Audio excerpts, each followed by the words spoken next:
Hello guys! Ngayon tuturuan ko kayo kung paano makita ang in-order nyo sa TikTok app. Una, pumunta ng TikTok app.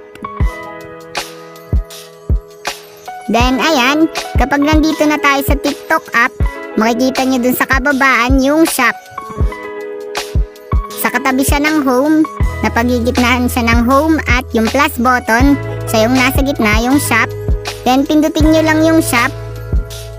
Ayan, kapag nandito na kayo sa shop, makikita nyo naman sa taas yung order.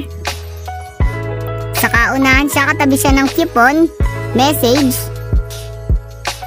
Katabi siya ng coupon, ayun sa kaunahan siya yung orders, mababasa nyo naman. Then i-click nyo lang yung orders.